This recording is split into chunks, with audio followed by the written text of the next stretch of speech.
Well, first, good morning, everybody. First of all, I appreciate everybody being here. And if you think I dressed up for you, I didn't. Okay, I have to go to a funeral, so I don't want to disappoint any of you with that.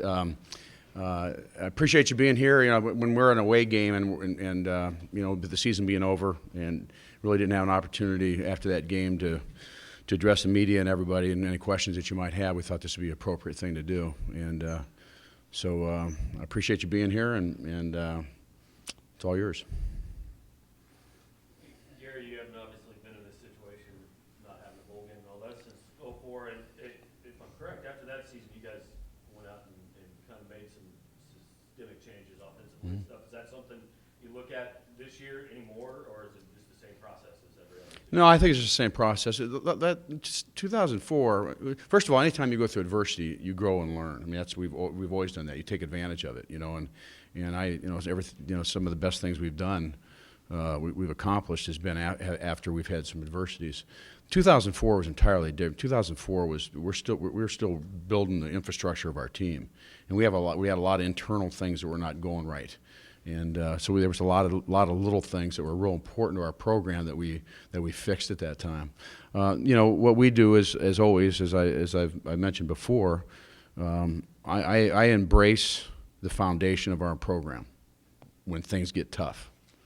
And the attention to detail of everything in our organization functioning the way it should daily function. So I go back and I make sure and I analyze all those things and make sure everything is operating the way it should. But then we evaluate every single thing we do all the time here, always. And that's never changed. And, you know, Pat Ivey was on my radio show last night, and he almost said it kind of kiddingly, because that's what we do. We analyze everything we do to make ourselves better.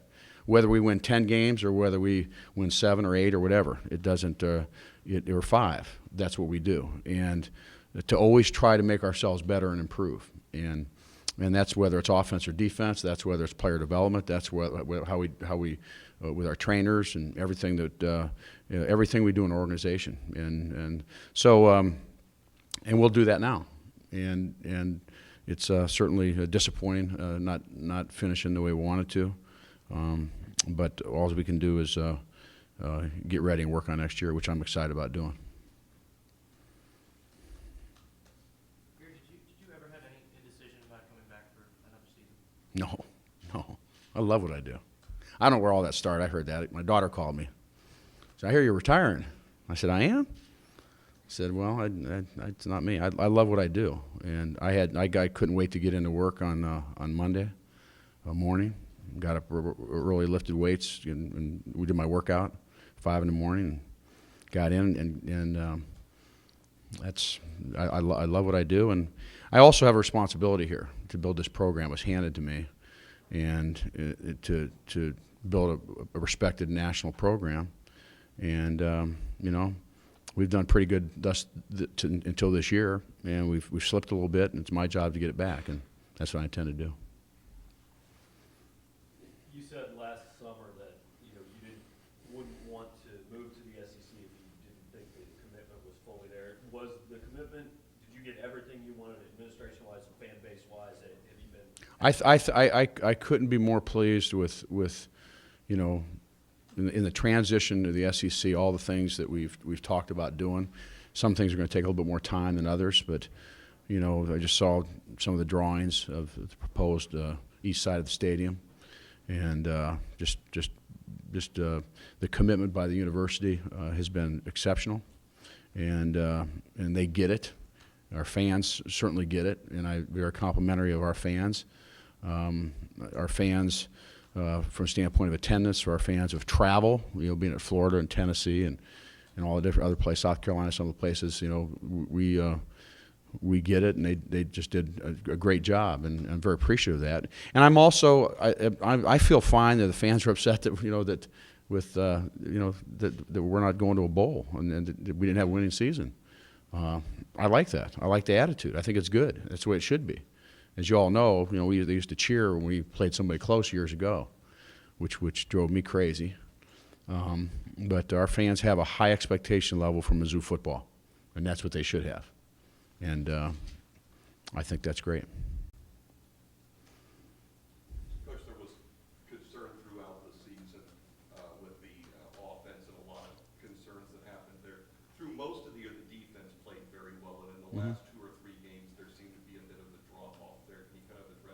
Yeah, I don't know. I wish I could put a handle on that. That's something that we're analyzing and looking at. First of all, we played three very explosive offensive teams with three maybe the best quarterbacks we played all year. We played a lot of good quarterbacks, and so I think I think that has something to do with it. But the consistency of playing at a high level, we were doing a pretty good job, through the season to that point, and through these passing football teams, we didn't do as well. So we're analyzing that, looking at it, and obviously, we got to work to get that better. And anytime, if you're playing good offense, and you're scoring a lot of points, you're getting first downs, you're using some of the time of possession, that remarkably helps your defense too. So I think there's a lot of factors to look into that. Gary, it's early after the season, but is there anything in particular you think you learned from what happens in the SEC in terms of style of play that is different than something in the Big 12, whether it's line play or anything like that has caused particular examination? I don't think there was a learning curve at all in that. I expect everything that happened in this league. I expected. We have a lot of good teams. Obviously, some of we had several teams in the East that probably played at as high a level they've played for a long time together. But it's a great league, and it's very competitive. It's a line of scrimmage league. The offense defensive fronts are hugely important when you play in this league. But they're playing the best teams in the Big 12 when we had all 12 teams in there. It was very similar there in that way, just compared to the Big 12. But so nothing that happened in this league was different than what I expected. And maybe to our players it was. Maybe to our players it was a little bit different. I don't know. I didn't really ask them. But from a standpoint of my expectation level, not at all. It's a good league. We have a lot of good teams, and you got to play well and you got to be competitive. Was it more of a line of scrimmage league now than the Big 12 is now? Well, I just they got more teams. They got more good teams, and generally good teams start with a line of scrimmage. You always look at the quarterbacks and the receivers and all the the DBs and linebackers and all that, but really the bottom line is, the best teams we've ever had here, we were really good up front on both sides of the ball. And that's the way this league is. That's the way the Big 12 is. The best teams in the Big 12 or the Big 10 and again, we have more good teams in our league than anybody in the country. So it presents itself more, if that makes any sense.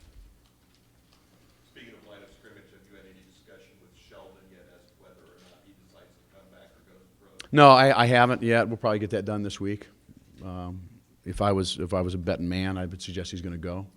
And I think he'll be projected as a first-round pick. And generally, I always treat those players as my kids. And if he's projected to be a first-round pick, I encourage him to go if they think they're ready. And that's irresponsible for me not to do that. Are there other players on your team that you anticipate having EJ or?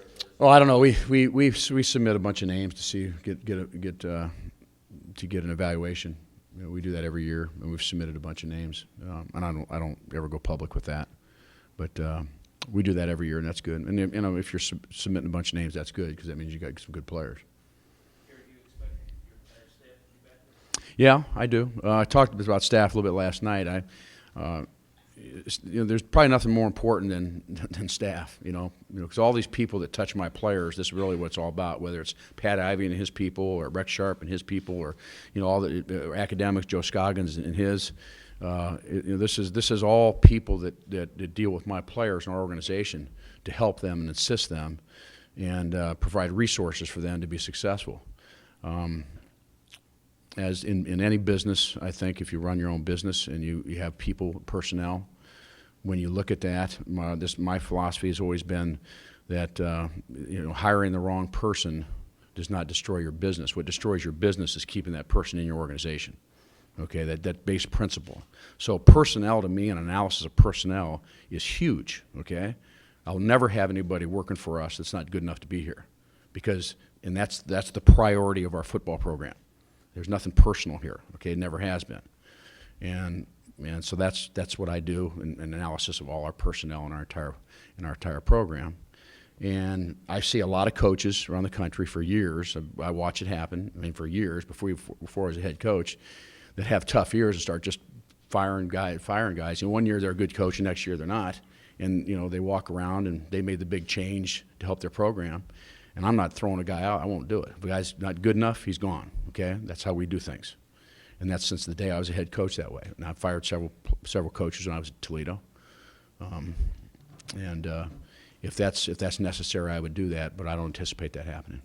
How does that affect you if you're up there every week, you think from a citizen would have to answer that, but when your assistants or coordinators come under fire from fans or media, and they suggest, hey, change, how does that affect you? Well, that's just the business, you know, and that's, you understand that, and you recognize that, and that's the arena we're in. If you don't like being in this arena, you got to, you know, go to another sport or less intense environment. That's the way it is, and it's all based on winning and losing. Everything is, you know. But we also know that too in success. And so if you're doing well, you know, you get all the accolades, and if you're doing poor, you know, you get hammered. But that's our business, and we know that. Gary, is there any thought to maybe reshuffling some assignments on the current staff? No.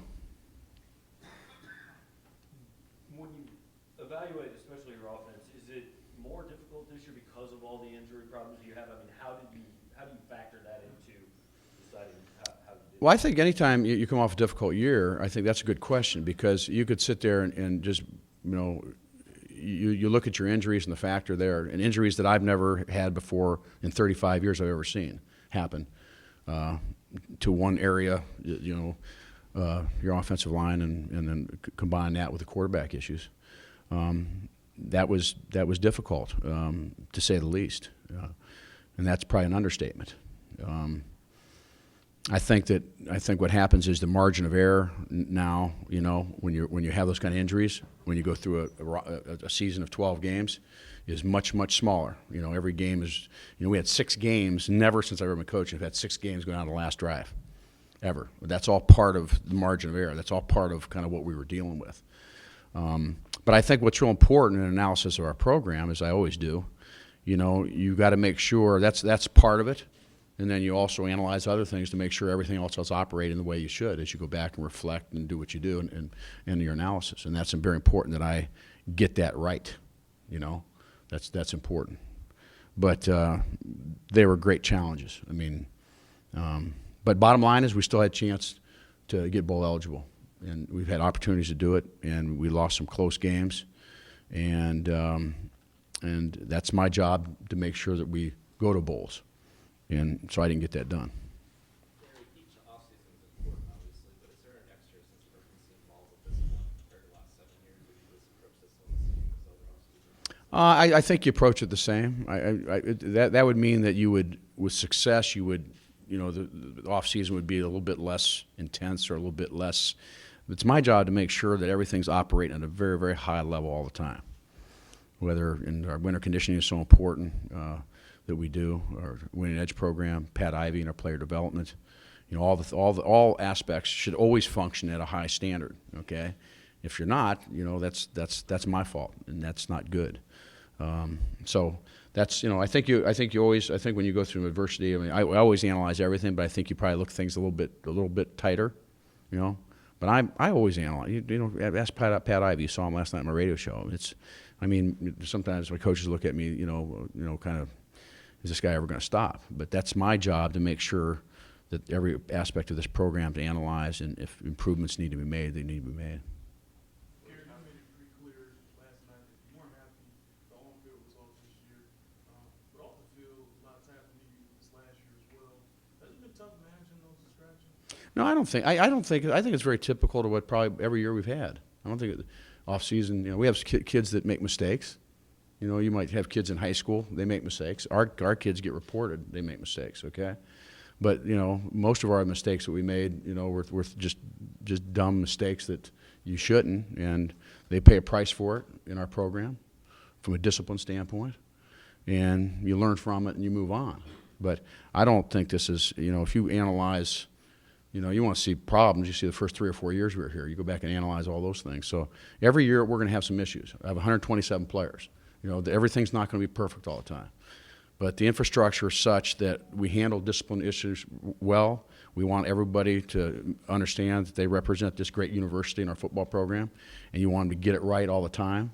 And occasionally you're going to have problems.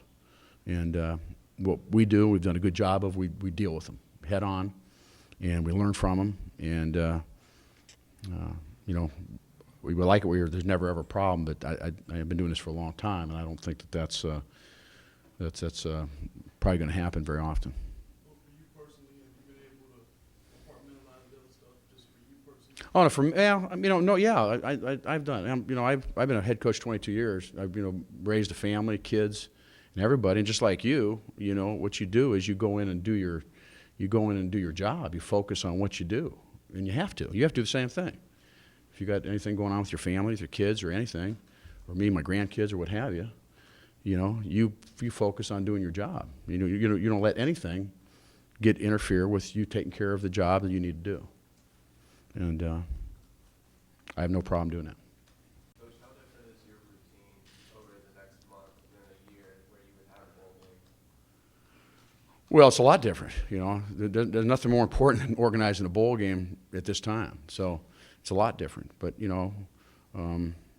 that's what's disappointing. And so, What kind of stuff will you be working on? well, just recruiting, and I'll just start the analysis of, our program, which I always do this time of year, but I usually do it over a few month period of time. I'll just get into it quicker because I have more time to do that, which is good. It's good for me to do that. You obviously not only got very good play out of Kendall this year, but he was very dependable for you through the course of the year. I understand that Rex Sharp addressed this a bit last night. Can you talk a little bit about where Henry Josie is right now, what you're looking for him from him next season, and also kind of where your depth is at that position? Well, Russell Hansborough has really done a good job. Marcus Murphy's there. We have a couple freshmen that are coming in. They're going to do a good job. But I think Henry's just a whole. And Henry, I have such great admiration for him. I've seen this guy train, since last year, and all the things that being in the hospital with him, and all the things that this guy went through, and for a horrific knee injury. But it's amazing, to see him run and change direction and move and everything else. And when you see him out there for spring football, it's going to be really interesting to see him out there. And I just marvel at the kid. Rex Sharp and our medical staff did a great job with him. But as Rex was on my radio show last night, our trainer, he talked about Henry and talked about the one thing that's probably most important. You got the therapy, you got the doctor that does the procedure, but the patient's attitude in terms of rehabilitation in Henry's like remarkable. Just always a smile on his face, and so I get chills talking about it. I just want him to play it, to get back and play and compete, and work to the level that he was at. As you all know, that was a great loss for us. It was personally for him, it was mammoth, but for our as an all-conference player, halfway through the season last year, I know we have coming back. And so we'll see where it goes. We expect him to be in spring football, and we'll go from there. I know that it's supposed to go the other direction. You're the head coach and the leader, and the guys are supposed to get their inspiration watching you. Talk a little bit about, though, you talking about Henry there, or a guy like Elvis and all he's been through. Do you ever see these guys and just get some inspiration from seeing? Oh yeah, everybody does. I know a football team does. I mean, a guy like Elvis, what he did, and then he came out and hurt his other leg. And just remarkably, that could even happen. It did, and for a guy that hadn't been hurt at all prior to his patella tendon issue. Will Ebner, a guy that that even though he missed most of the last game, Will Ebner was another guy that's just had all these injuries and kept battling and didn't have to come back. Elvis didn't have to come back. And so, I think everybody gains inspiration, and those are examples you use with your players. The medical staff will do it, as far as rehabilitation. But those are great examples that you'll use with your players forever. So you get great inspiration from those guys. Here, do you have concerns about James' ability to stay healthy, and how do you view that competition in the spring? Well, I think that James a year ago played the whole season and didn't miss a down. I don't think, and all of a sudden this year, it's just incredible the things that's happened to him.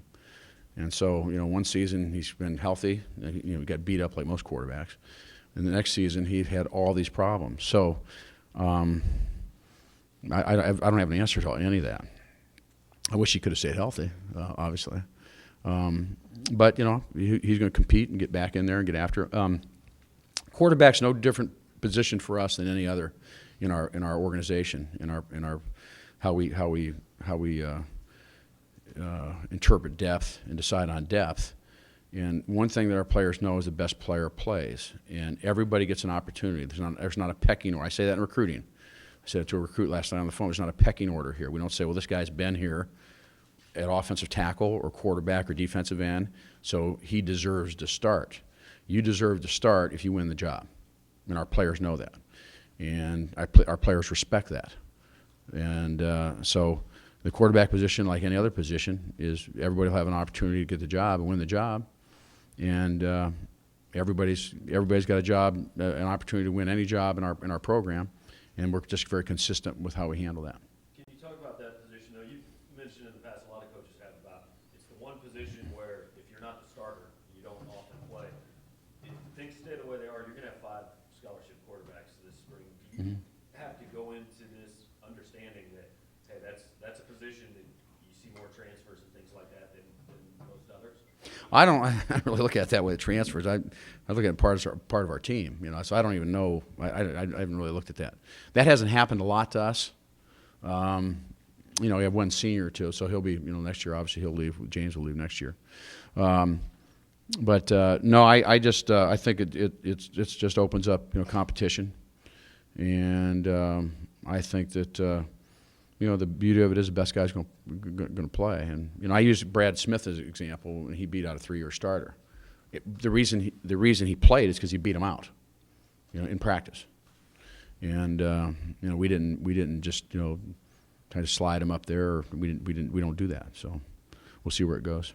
Gary, last night, if I remember correctly, Rex, I think, made reference to 6 players having surgeries ahead. Are you able to tell us who those are? No, not yet. Just because we have not, some of those players, we've not counseled them yet, or we have not talked to their parents.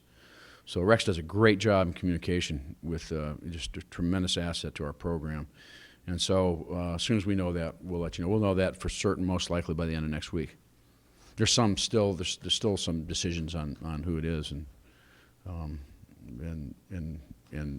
exactly if we're going to have it or not. Gary, you've made a lot of progress here, of course, but are there some parallels in this offseason to when you were building the program, given that this was the first year of the SEC and all that? Are there some parallels to back then when you were building the program? Well, you know, everybody keeps wanting me to say it's the first year of the SEC, and that was had to do, and I don't agree with that. We knew exactly going in what was out there. I mean, that's not it. We played a lot of good.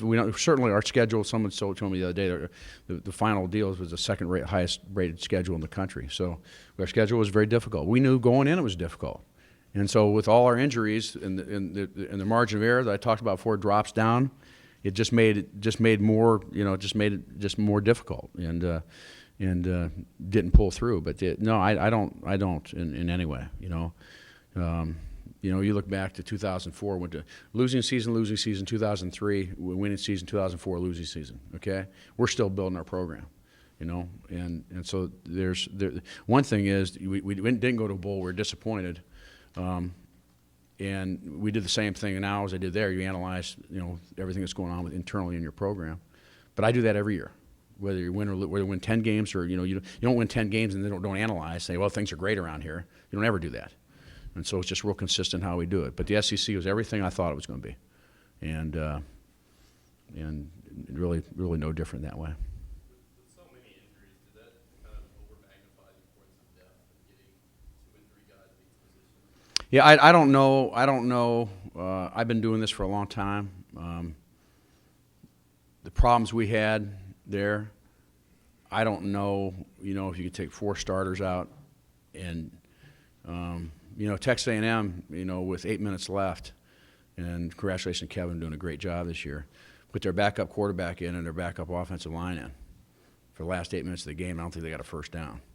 Okay, so I think that tells the story. This was difficult. Now the good news is a lot of these guys are going to become a lot better football players. They're going to get stronger, going to get faster. They're going to mature more. They've had experiences. Their fundamentals are going to get better, and so it can turn around and be a plus for us coming up. But I don't wish that on anybody.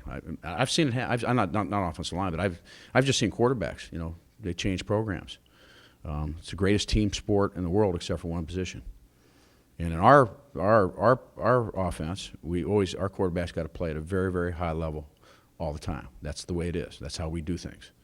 And if you're not getting that kind of play, I thought Corbin did a great job, you know, being a young player, in and out the whole time, you know, along with James, and all those things were going on.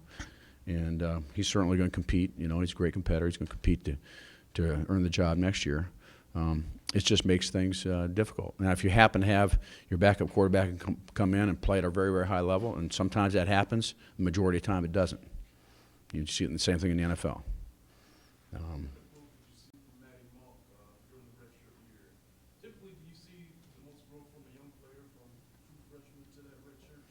Well, I think that, you know, that every year for a quarterback that everything slows down. You know, I think that's from year to year it slows down more. But every player is different. Their personalities are different. They compete different. You know, every player is different, and you know, it's certainly all about gaining the knowledge, and certainly a quarterback and the complexity of playing that position now is greater than it's ever been because of the defense's structures and all the things that defenses do, a lot different than it was years ago. And, you know, you just got to be able to go out and execute the offense, and you know, you got to make plays, and that's, you know, we're very fortunate we've had that consistency. I've had that consistency since, you know, I started coaching quarterbacks at Washington. I mean, for 7. You know, I'd be honest with you, you know, it was very difficult on me to see all these guys get wiped out. You know, James going through all this, you know, who I thought he was going to have just a great year this year. You know, last year, 22 touchdown passes, 15 rushing. We didn't have 1 rushing touchdown from our quarterbacks this year, okay? And so I expected him to, just like most of our quarterbacks, just to be able to take off. And then you know, first thing happened in the spring, and I saw all this stuff happen to him, and then our offensive line. And then I went back and looked at and analyzed, you know, kind of a little bit. You know, I said my last 7 years at Washington, I coached quarterbacks. Chris Chandler missed 1 game. Out of that 7 years, I never had a starter miss at all. At Toledo, I never think I had a starter might have missed 1 game. I mean, then I locked. What a blessing! How fortunate I've been. And you know, I'm with 27 years with our starting quarterback playing all the time. You know, I coached a lot better. So that's the other way I look at it. I've been very, very honestly. I've been very, very fortunate. And I've seen guys lose jobs. You know, they have to turn the program around, and they get that guy hurt. I've seen it happen in the NFL. I've seen it happen in college football, and that's difficult. Gary, there are a couple of teams that are going to bowl games this year. Coaches lost their jobs. How secure, fortunate do you feel with your relationship with Mike here and just your standing? Well, and I was wrong yesterday. In the last, I just want to get the numbers right here so we're on the same page here, okay? You know, since 2007. We are ranked winning BCS leagues, okay, 13th in the nation, and we have 1 bad year. As far as going to bowl since 2003, we ranked 14th in the nation in BCS, and we have 1 bad year. I find that interesting. I think Mike Alden and I have a good relationship, but Mike's job is to make sure that we win, and that's the priority. It's not I like Gary Pinkel, it's to win, and he always supported me. I mean, when we had 4 losing seasons in 5 years. You know, he supported me. He could see, and I've always been very, very appreciative of that. But we're not talking about. I mean, the rankings are facts. We're not talking about. You know, we in the last, you know, we're ranked 45th in the nation in winning. I'm proud of that. I'm very disappointed this year, but I'm proud of the consistency of our program. Chad, we about done here?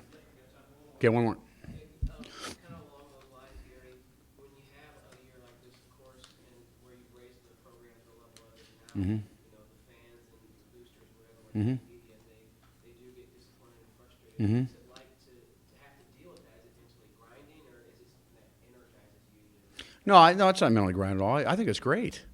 We got people that have a high expectation level for winning. That's what you want. It was not quite like that when I got here. And so I have no problem with that. And it's not, I'm high energy. That's how I do things. When we get problems, you got difficulties, I attack. That's my personality, okay? That's my job. My job is to fix things, take care of issues, take care of problems. And I came in yesterday morning, excited to get going, you know, because I want to get back and I want to win. And so it's here we go. And I have a team meeting next Monday with all the returning players, and I'm looking forward to that. But you know, I want a high expectation level from our fans. Okay, that's great. That's the way it should be. That means we have a standard for winning at Missouri. When I got here, we didn't, and so my hat's off to them. Okay, thank you. Appreciate you all being here.